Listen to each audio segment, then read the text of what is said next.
This is my second year doing a video of everything I've made, and my 13th year doing a blog post about it. I'm only counting finished projects and only within the calendar year. If I've got a video or blog post about making the thing, it will be linked in the year in review blog post. After all the sewing projects, I'll talk about the non-sewing projects, how I did on my sewing related goals for last year, and what my goals are for this year. I should add that I draft all my own patterns and that most of my fabric is secondhand, but if I bought it from somewhere specific, I will say so. Alrighty, here is everything I made in chronological order.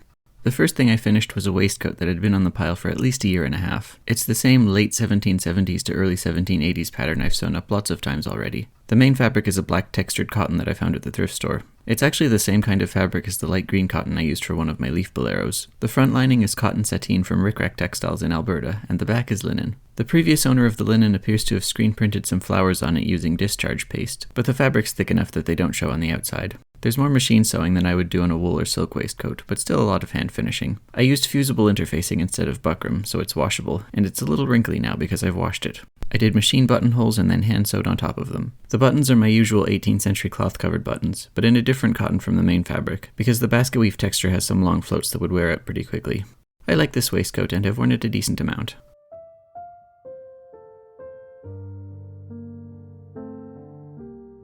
Then I finished a space waistcoat, which had also been on the pile for a couple of years. This is not a printed fabric, it was a piece of white cotton that I dye painted back when I was in textiles at college.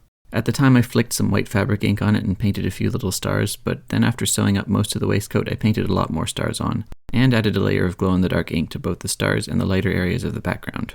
I also did a running stitch along the edges with glow-in-the-dark thread, though I had to redo part of one shoulder because I ironed it without a press cloth and it melted. I did not succeed in catching the glow on video, but here's a few long exposure photos showing it a bit more exaggerated than it is in real life. The lining is a thrifted blue cotton sateen bed sheet and the back is navy blue linen from my stash. I did a lot more machine sewing on this one than usual, just like the black cotton waistcoat. The side and back seams are felled by machine, which I'd never done on a waistcoat before. The buttonholes were done first by machine and then sewn over by hand using silk twist, like I talked about in my buttonholes video. Overall, I'm really happy with how this turned out, and the few things I would do differently were things I'd done years ago when I started it. The main change is I would have used a much thicker fabric. I think this stuff is cotton poplin, and it's so thin I put a layer of fusible interfacing over the entire front piece, which gives it a sort of crinkly texture that I don't really like. I would also use better button molds because the ones I used were really cheap and slightly deformed, so the buttons are kind of oval shaped. I had covered the buttons a few years ago when I first started cutting out the waistcoat, and I could have made new ones, but it wasn't bad enough to be worth the effort.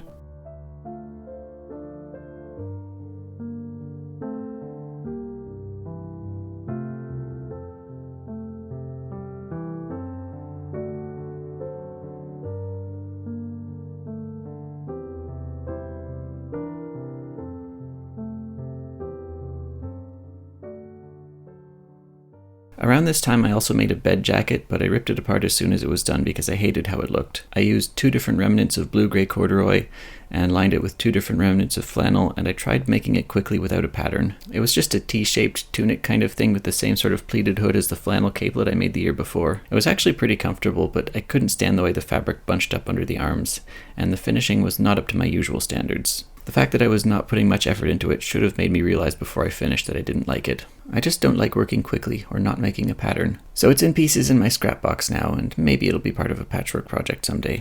Then I finished a braided rug. This was on the pile for 14 months because it was one of those long-term projects that I get out and work on occasionally. My inspiration was a couple of braided rugs from my grandparents, but I don't know how old those are or who made them. Those ones are wool, but I used secondhand quilting cotton for mine. The only machine stitching I did in the whole rug is the little seams that join the ends of the strips together. I don't know how many dozens of hours the whole thing took, which is good because that might make me sad about stepping on it. I didn't film any of it because I didn't think it was all that interesting, but a lot of people seemed really interested in it, so if I ever make another one, I will film it. I do have enough photos for a blog post about the process, so I should at least do that. I made it for the floor next to my bed, and it was very slippery on the fake plastic wood, so I got some grippy rubbery stuff to put underneath it.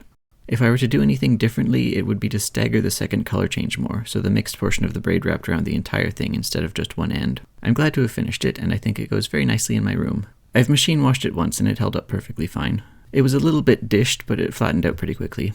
Then I made a nightgown using a dark brown cotton sateen bedsheet. It's the same basic pattern and construction I always use for nightgowns, which is very similar to my shirt construction. This was a fitted sheet that had been in my stash for a few years, and because it was a fitted sheet, it was missing a big square from every corner, which meant I had to piece one of the sleeves. I no longer buy fitted sheets to use for fabric, only the top sheets. The buttons were taken from a damaged suit jacket at work that couldn't be sold. I made this one about 5 centimeters shorter than the previous nightgown because, as I mentioned in last year's video, that one was too long and is a tripping hazard. In this one I feel much safer walking up the stairs. Then I made the brown and gold silk brocade waistcoat that I have a whole video about. The fronts are made from obi silk and the back is a patchwork of linen scraps. It's got a lot of hand sewing and a little bit of machine sewing.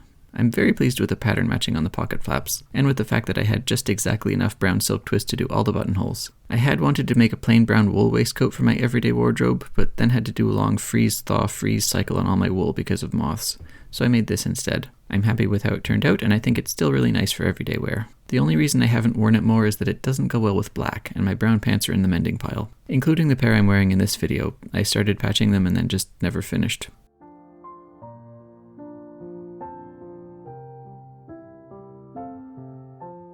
Next, I made a mid-18th century waistcoat with cranberry red silk brocade, which was not planned. I was making a blog post about obi silk and wanted an example of how much you can get out of a certain length of fabric, so I cut out a waistcoat and then I had to finish it. The front and back fabrics are both from the same obi, and it's one of the heaviest silks I've ever come across. It feels like a very luxurious canvas, which I really like. I have a blog post about the construction, but it's pretty similar to the brown and gold one. This cut of waistcoat's a lot wider and I had to piece the fronts, but the pattern hides it really well. The front lining is white silk taffeta and the back lining is lightweight brown linen. I did death's head buttons, which I hadn't done in a while, and which I also have a video about making. I'm mostly happy with how it turned out, but I think I'll have to alter it. I used my jacket pattern and just left the sleeves off, so it fits more loosely than a waistcoat should. I don't have any coats that work with it, but if I did, the loose fit would probably be troublesome, especially since the fabric is so stiff. I think I'll have to take in the sides and or center back, and I might give it a lace-up back. Making this might not have been the best use of my time, but I do like how it turned out, and I wore it to Christmas dinner with my red cotton voile shirt.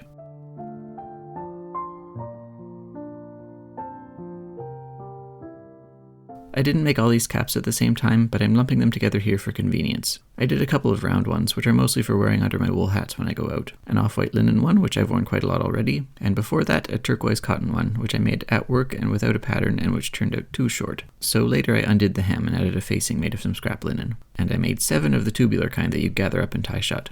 I made 2 with the teal cotton, a completely hand-sewn one with off-white linen, and some mostly machine-sewn linen ones in black, white, grey, and light green.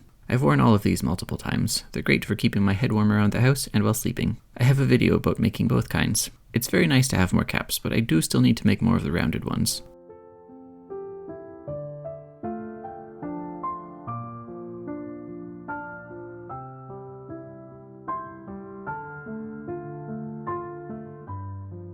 And this is just a tiny little thing, but I braided new laces for that green quilted leaf bolero I made in a previous video. I'd been unhappy with the way the white ones looked, and these ones are so much better. They're just 3 different shades of green embroidery floss. This is still my least favorite of the 3 leaf boleros, but it's definitely much improved. Then I finished this black patchwork jacket. I'd started it the year before, so it had been on the pile, but not for very long. The pattern is the same mid-18th century jacket I've made several times before, but this time with slightly longer sleeves and flaps on the cuffs.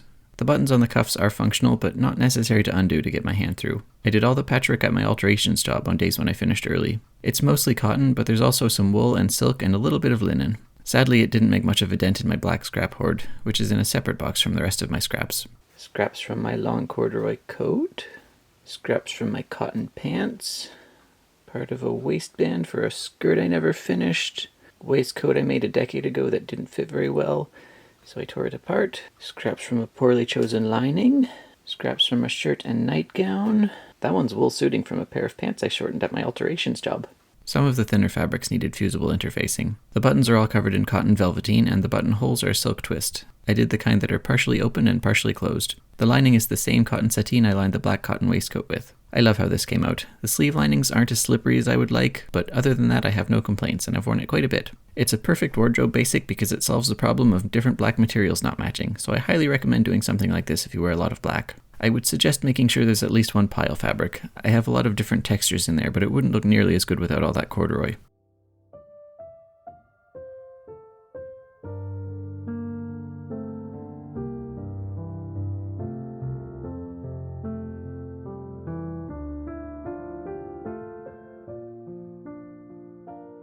Then I made some stenciled aprons, which I have a video about. Mainly inspired by a beautiful 1916 illustration from a terrible, terrible book. And also those 18th century workman's aprons that button to the waistcoat. This first one was a test version to make sure my pattern and stencils were good. I used a turquoise cotton bedsheet and white cotton tablecloth, and did the design with navy blue and silver ink. The white fabric is actually a white on white floral print, but it doesn't show up well. Maybe someday the base fabric will be stained enough for the white ink to show up on the front of the apron. Because I sewed this one up before stenciling it, the ink came out a little uneven, but overall it's perfectly fine and wearable.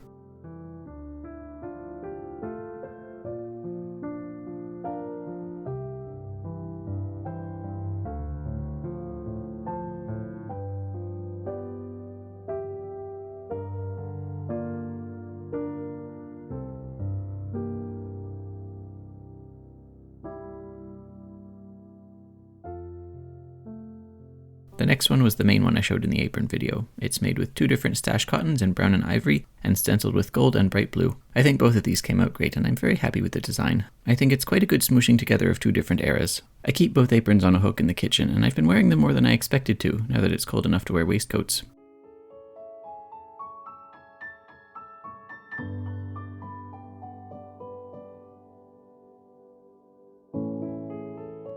Then I made a version without the bib, because some people don't have any waistcoats, and I wanted to demonstrate a more wearable option for the video. I made this one up in burgundy and black cotton with a mottled yellow lining, and stenciled it with gold and reddish pink.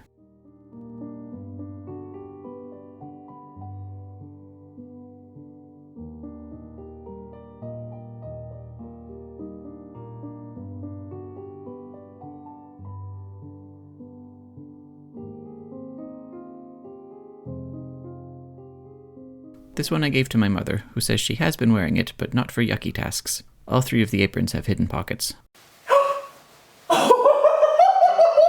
I'm so used to, like, little pockets. All 3 of them have pockets. Oh, that's it lovely. says so in the book that I Yes. found the sketch in. Yes. That all the designs pictured had pockets. I mean, she didn't say anything about the construction. or Right, but just that mention patterning, but she mentioned that pockets were a worked into all regular the designs. thing. So yeah.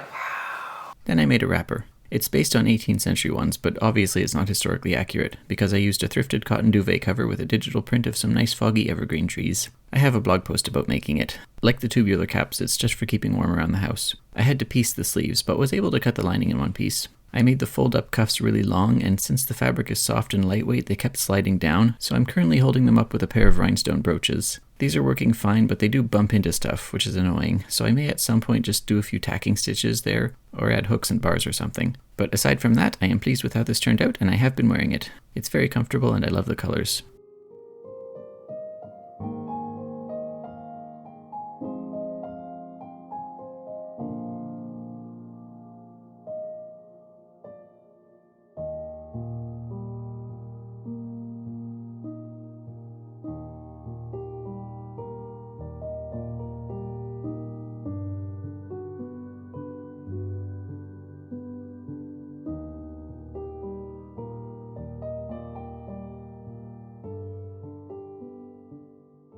I made this off-white nightgown from another thrifted cotton bedsheet, and the plastic buttons are from my stash. Same cotton construction as the brown one, but without the sleeve piecing because this was a top sheet. This is the first one of these I've made in white, so it's the most historical looking of all my nightgowns.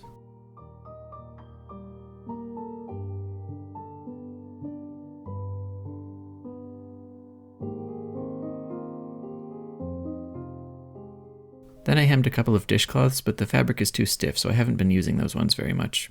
I bought this linen on sale at Fabricville, but it was a salmon color that I hate wearing, so I overdyed it to a beautiful dark purple, and then it sat in my stash for, I think, at least 11 or 12 years. But now it's a shirt. It's the same construction as the one in my shirt tutorial, which you can see in both video and written form, and I made Dorset knob buttons for the collar. It was nice to use up a fabric that had been in my stash for so long, and I wish I had more of it because I really love this color.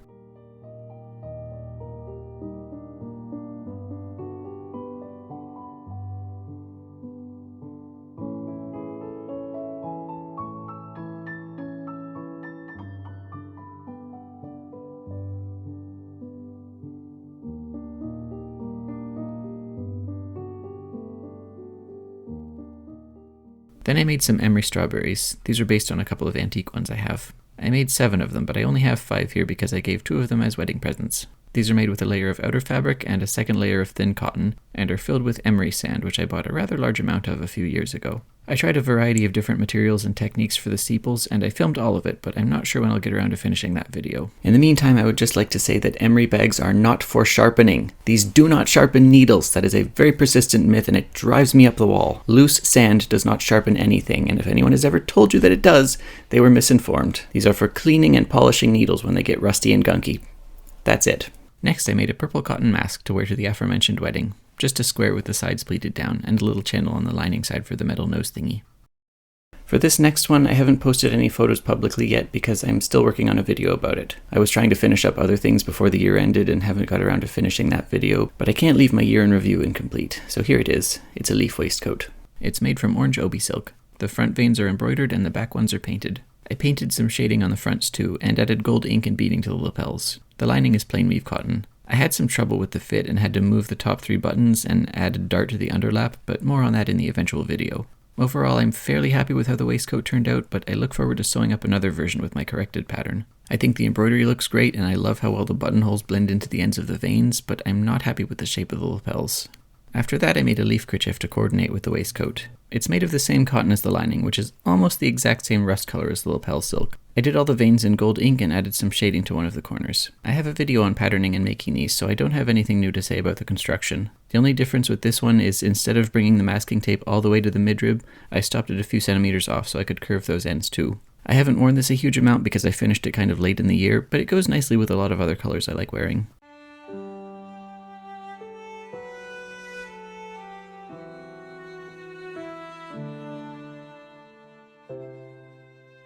Then I made a simple cotton bag for a jelly strainer I got at a yard sale. I patterned it by shoving wrapping paper in the cone, and I just serged the edges and did a very simple hem. I had to clip it to the strainer legs to keep it in place, so I might make another one with a drawstring and a gap for the handle. It was pretty late in the autumn when I finally got a canning pot from an estate sale, but I was able to scrounge up enough crabapples to make some jelly.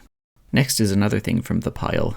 I started this embroidered book about 5 years ago, and this autumn I finally finished all the embroidery and did the bookbinding. I'd cut out the covers and pages back before starting the embroidery, so all I had to do was glue the covers and sew it up. I hadn't done any bookbinding in years, so I had to look up a Coptic stitch tutorial. There are several things I'd do differently if I were to make it again, but I still think it turned out pretty good, and I hope I actually use it for something. I still have several unused blank books from the bookbinding class I took in 2016. Maybe I'll stick some color swatches in it.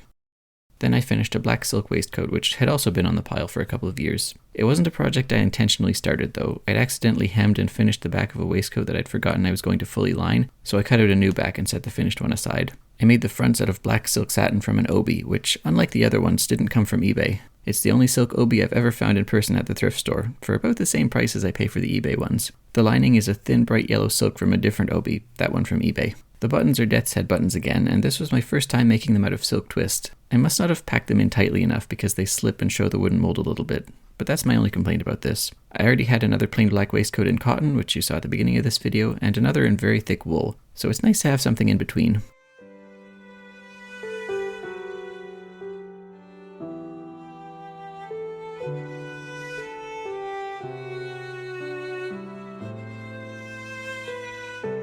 Then I found a lovely piece of brown cotton seersucker at the thrift store and almost immediately cut out a shirt from it. Same construction as usual, see my shirt tutorial for more details. The fabric is pretty lightweight, so I did the thing where I add a sort of an interior pin tuck to the end of the wristband to give it more stability. This time I made Dorset wheel buttons. The one thing I didn't like was that the stripe pattern is irregular, which made some of the smaller pieces curve instead of lying straight, but that was only a problem during the sewing, so it's okay now. I love this color and it'll go nicely with lots of things, though I think I'll wear it more often when the weather's warm.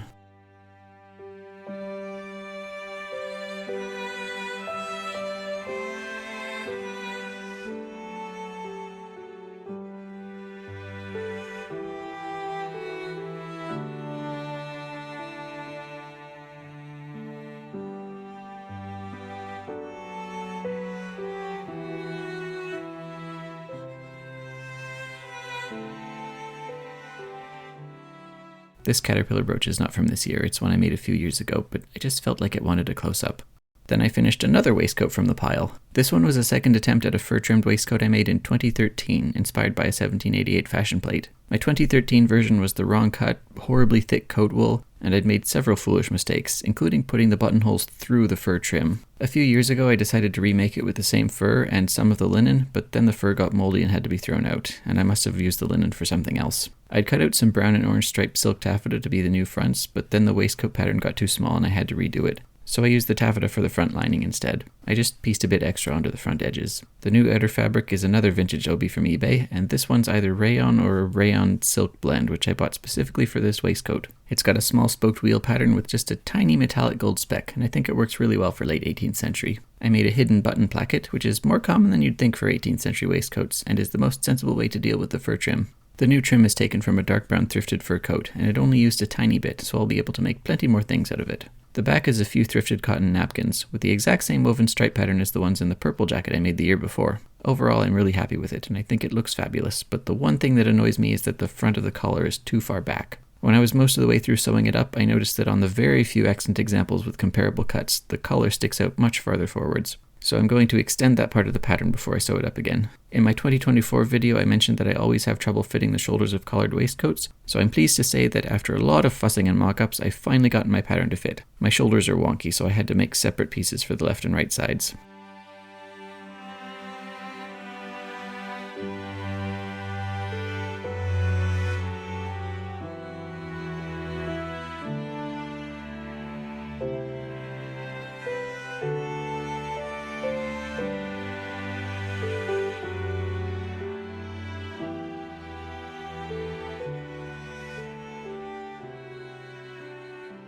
The last thing I made in 2025 was a pair of plain black lambskin gloves. I'd thought a lot about gloves but hadn't made any all year, so I squeezed in one last minute pair, which I finished on the 31st. And speaking of squeezing, these are a bit too tight. They're wearable but frustrating to put on. A while ago I redid my glove pattern to fit a bit more tightly around the bases of the fingers, but I must have overdone it with narrowing the hand part. And I'm going to make a more flared version of the pattern before I sew it up again. These have loosened up a bit after a few wears, but it's still pretty bad if I'm in a hurry to leave. Just like all my gloves, they're hand sewn with a whip stitch and very narrow seam allowances which are left on the outside. For more information, see my glove patterning and sewing video.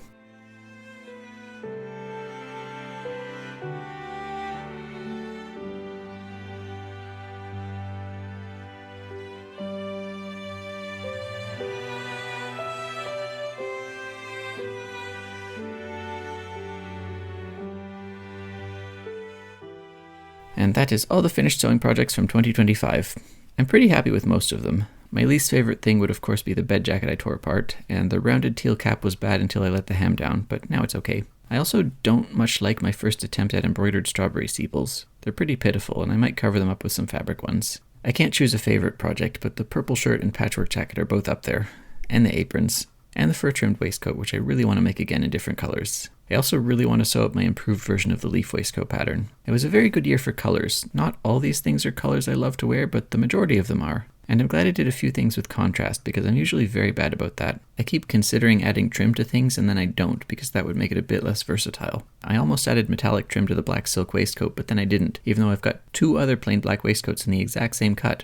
Very silly. I should have just put gold trim on it. While I'm generally happy with the individual projects, I am not thrilled with the progress on my wardrobe as a whole. I did make some useful things I needed, but once again I have made 6 waistcoats and 0 coats, which is not a good proportion of waistcoats to coats. A lot of them were from the pile, but still. I have a bit of a waistcoat problem, and a terribly imbalanced wardrobe. Before I get to the rest of the video, I just want to say thank you to all my Patreon supporters. I really don't know what I would do without you, but I probably would not have the time or energy to make videos, because YouTube does not pay very much at all. So thank you very, very much. The Patreon started out as just dinosaur comics, but now I also do monthly update posts on the video stuff I'm working on. Patrons also voted for this video to come out first, because I couldn't decide if I should finish it before the leaf waistcoat one or after. Alrighty, time for the non-sewing projects. I painted and stenciled a filing cabinet I got from an estate sale. It was beige and rusty and $10, but I ended up spending much more on spray paint. I had never used stencils with spray paint before and it came out a bit blurry in some places, but the cabinet itself is a bit dented and imperfect, so it's okay. I keep my buckram and other such tailoring supplies in it. I would like to do the same thing to just the fronts of the drawers on my two big cabinets, but I'm not sure how to remove them and that would be a pretty big job. Maybe someday. I made a little bed for my camera because I use it so often that it's annoying to keep it in the camera bag, but I don't like setting it down on hard surfaces. Since it now lives on top of the filing cabinet, I made it in matching colors. It's all stash material, all secondhand, and only involved cutting and gluing. Corrugated cardboard for the sides and an old book cover for the bottom. I glued on cotton fabric and some upholstery trim and used little scraps of quilt batting to pad out the bottom of the inside. This thing is so useful, and my only complaint is that the inside wall coverings are too short, so there's an awkward gap in between them and the trim. But my camera doesn't mind, and it's very comfortable in there. I made a necklace holder out of a picture frame, a piece of plywood, and some cotton velveteen, so now I finally have a place to store my necklaces. I have a blog post about making that one. I also removed the stupid, horrible half-width shelf from the lower portion of this hutch, so I can actually use the whole space now. I've put all my wool in there in big bags, where hopefully no moths can reach it. While I was working on the aprons, I also made a stencil to fill out the background of a coffin linoleum block I carved 9 years before, and much later in the year I carved a little rubber monster block. I haven't used either of these in an actual project yet, but someday I need to make a coffin print waistcoat to wear with my shovel brooch. I sorted all my mixed seed beads by color, which was pretty fun, and a good use for an egg platter. Not quite as fun as when I sorted my button stash the year before, though. Forgot to mention that I also made a beading tray, just a crappy wooden tray from the thrift store that I glued feet and cotton velveteen to. Very useful. And I fixed my serger. I'd gotten it for free with no needles and no manual, and a bit of a problem with the foot. It was a huge pain finding needles the right size, but I finally got it working. Only with one needle so far, and the blade isn't cutting, but I'm only going to use it to finish raw edges, so that's okay. I mostly just use sergers for pants and pajama bottoms, and previously I had to go across town to use my mother's, or use the industrial one at work, so it's very convenient to have one at home. Now I can serge the ends of fabric before washing it. I will still use the industrial one at work though. I also got 2 more vintage sewing machines, bringing my total up to 5. The first one was a Singer 99K, which was $20 at a garage sale. The machine itself is in good shape, but the wooden case was falling apart and needs a lot of work. I've cut a new bottom for it, and I need to re-glue the sides and paint it. I also bought a new pedal and wires, and my father replaced them because I don't know how to do electrical stuff, but I helped with some of it. I've cleaned the gunk off the machine, but I still need to adjust the timing and put the motor back on. The second machine is a Gimbel's department store branded Japanese-made Singer 15 clone, which I had never heard of before. It's interesting to see the similarities and differences to my Singer 15. It's like the same skeleton with totally different meat. This one was also $20 and came from the same garage sale. At first I just bought the 99K and left, but then I went back at closing time and the poor thing was still there, so obviously it needed me. This one's also in pretty good shape, except for the wooden case, which was rotten beyond repair. I haven't finished cleaning all the parts yet, but I expect it'll be fine. Another thing I did near the end of the year was try some bobbin work embroidery samples, and I made myself put it away to focus on other tasks, but I'm very excited to do more of it sometime this year. I only made 4 YouTube videos, which is not very many, but I did also make 2 unscripted ones for Patreon. It takes so long to write out the captions on those.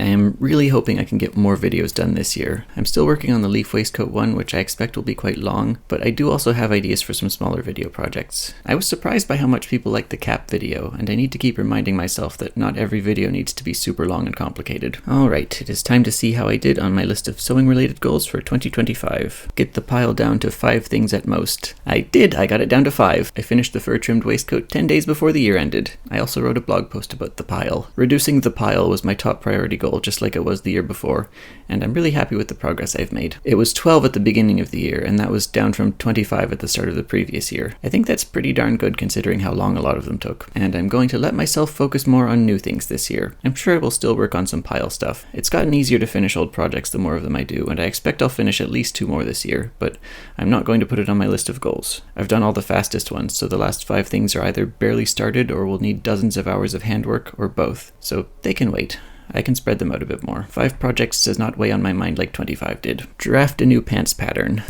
I did, right at the end of December, so I haven't sewn it up yet. But I did a basic pant draft and a mock-up and then a finished pattern with a waistband and pockets and such. It may still need some tweaks after the first time I sew it up for real, but it should still fit much better than any of my current pants. Make a new winter coat. Alas, I did not. I'm still wearing my late grandpa's slightly too big overcoat. I haven't even drafted a coat pattern yet. Use more stash material, limit buying new materials. I bought a fair amount of fabric, but it was all secondhand, and mostly within the list of rules I wrote for myself. A lot of it was Obi silk from eBay because I found that shop right at the beginning of the year and lost my head a little bit. I also found some great stuff at estate sales, including a whole bunch of cotton velveteen. I tried to be more selective about getting things I'm likely to actually use and wear, and I'm gradually getting better at it. My rules said I was allowed to buy new fabric from the store only if it was for a project that also used up stash fabric, but none of them needed any, so I didn't. And for the most part I wasn't even tempted, because fabric at full price is quite expensive. Even thrift store prices are getting ridiculous these days, so there's a lot of good reasons to be more intentional about fabric. As for using up stash materials, I don't think I did very well because a lot of my projects were fabric I bought that year. I did also give some fabric away to, I think, 4 different people, so that helped. I have not overflowed my storage space. Some of the fabric was used in a wedding dress, which was really cool. Make more nightgowns. I made 2, which is not very many for a whole year, but I also didn't quantify what I meant by more, and I have more nightgowns than I did before, so Work on more digital prints. I sketched one out, but I have not scanned and inked it. Hopefully this year. And the last goal on the list was make more time for home decor stuff. I did some, but not as much as I wanted. I finished the braided rug, but 90% of the work on that was done in 2024, so it doesn't really count. I painted the filing cabinet and made the camera bed and necklace holder, but I still haven't framed the stack of Marla Loon prints. I painted the metal bases of my sconce lamps, but I haven't redone the shades yet, and the only thing I did for my large damaged picture frames was cut a piece of plywood for the back of one of them and not put it in. I also acquired a couple more pieces of antique furniture that need work. A lovely dresser and a chair, which were both from an estate sale on half price day. A lot of these projects are troublesome because I don't have any garage space, but still, hopefully I'll finish a few of those things this year. I did reglue the joints on this little table though. It is no longer wobbly.